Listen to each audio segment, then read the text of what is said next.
Hi everybody, this is Dr. Desai from Artalvi Med Spa. I'm going to be answering some of your skincare questions today, and every Friday for the month of April we're going to be doing a Q&A session. So if you have any questions that you want answered, please DM us or send us an email throughout the week, and then I will try to get to them and answer them on a Friday. So we did get some questions this week, and I have a list of 4 questions that I chose to answer.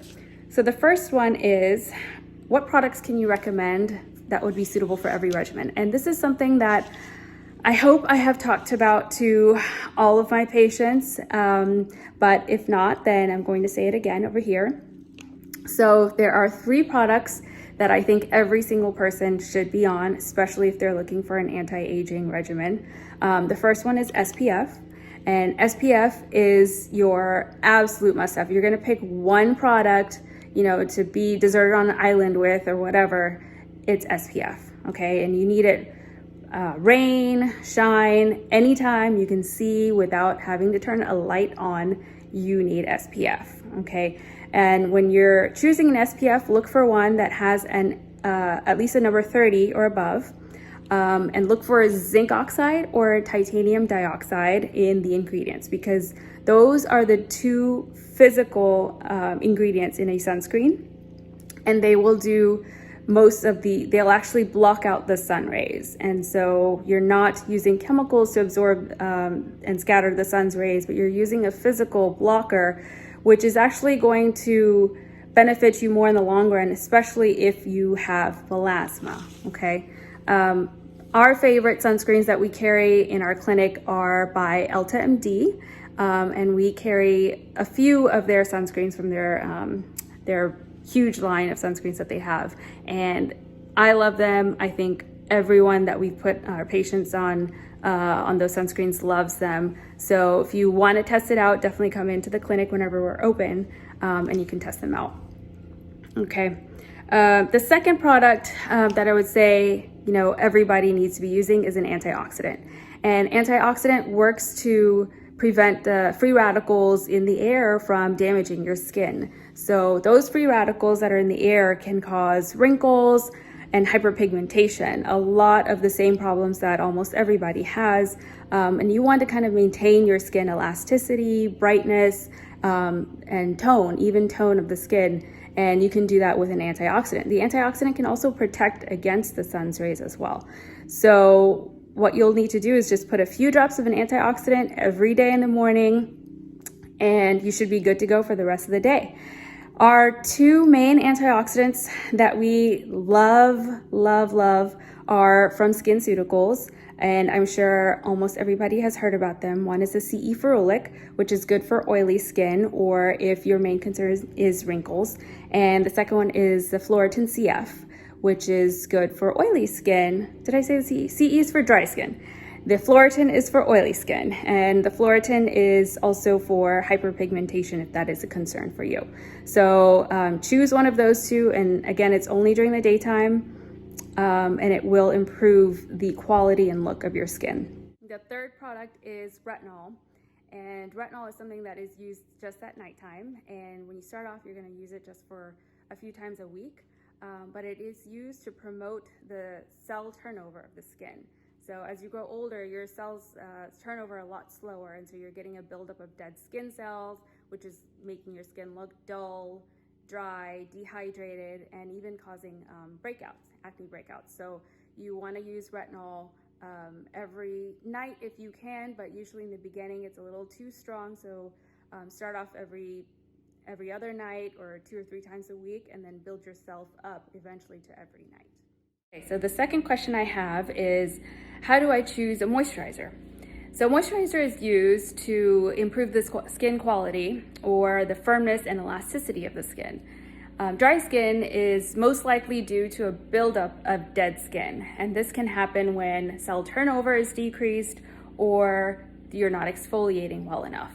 So you want to make sure you're taking care of those 2 things, but also keeping your skin hydrated and moisturized.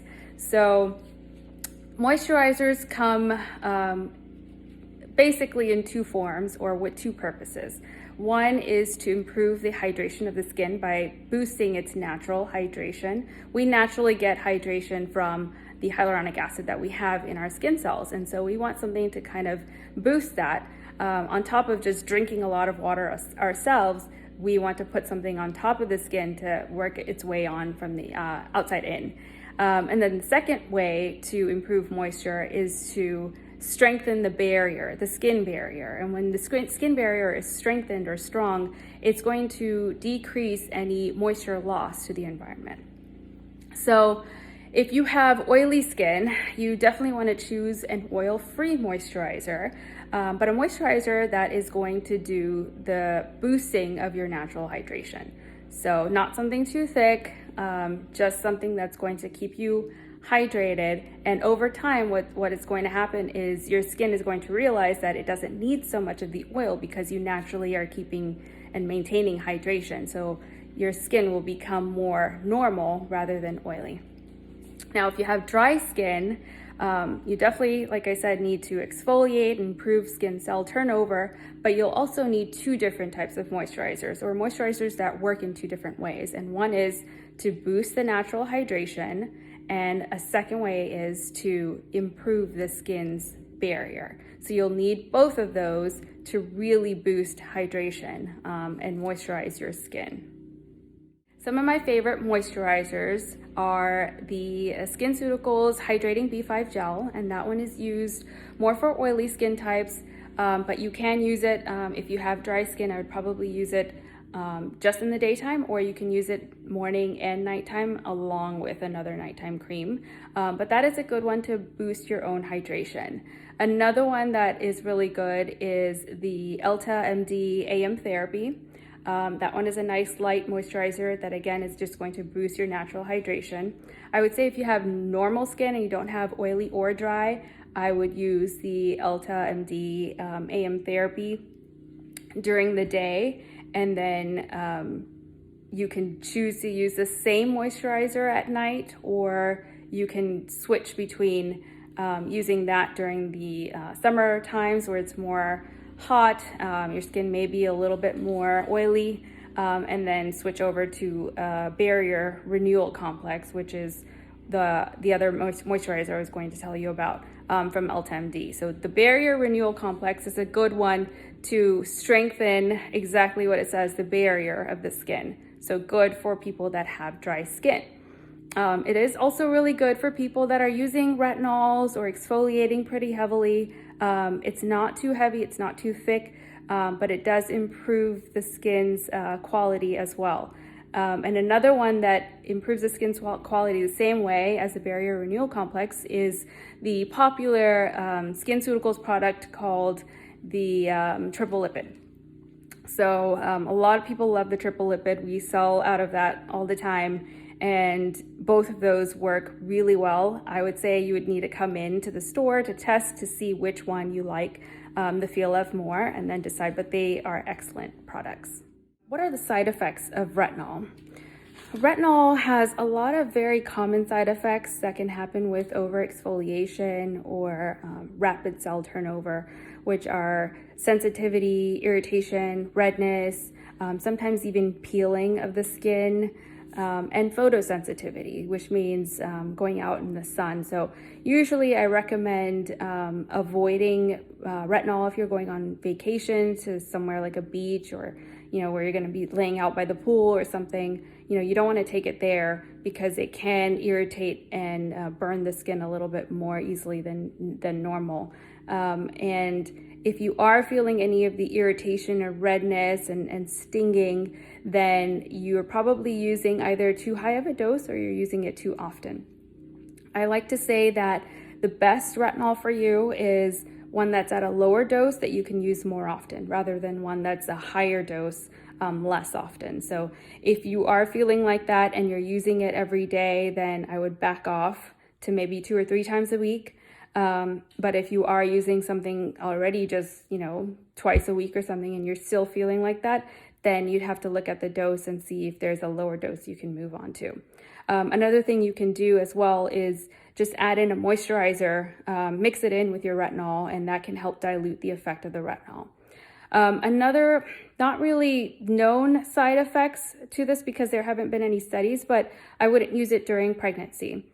So retinol during pregnancy orally can cause birth defects. Now, topically, it probably doesn't really absorb into the bloodstream enough to cause a birth defect, but no studies have been done. And since it is just a cosmetic reason, I would avoid using it during pregnancy just to make sure there aren't any issues coming up later. With that said, you can use it during breastfeeding though. So it doesn't go into the breast milk or anything, and it doesn't really actually travel much into the bloodstream at that point either. So the only reason to avoid topical retinol would be pregnancy. Last question I have is, what is the best age to start anti-aging treatments or products? So SPF is something that, like I said, everybody needs to be on at all times. I started putting my kids on SPF daily when they were outside at 6 months. So as soon as you want, I mean, that's not something you would need to put on like every day, all the time, whether they're going outside or not. But I do put it on if they're going outside to play or for a walk or anything like that. Antioxidant, you can start in your teens, you know, if you want, because again, that's just something to protect the skin. And it is something that is a little bit more pricey, and it is a little bit stronger, you know, than an SPF, so it can irritate the skin. So I would wait until the teens to actually start an antioxidant. And then retinol. If you are just looking for purely an anti-aging benefit, I would say mid to late 20s would be a good time to start retinol. And as far as treatments, your 20s and above is a good, really good time to start anti-aging treatments, because the more you work on preventing aging and actually working on anti-aging products and treatments, then the less you'll actually have to spend when you're older to reverse some of those effects. I hope that answered some of your questions. And if you have any other questions, please submit them to us by a DM or an email, and we will get to them, and then I will come on here again and answer them next Friday. Thank you. Bye-bye.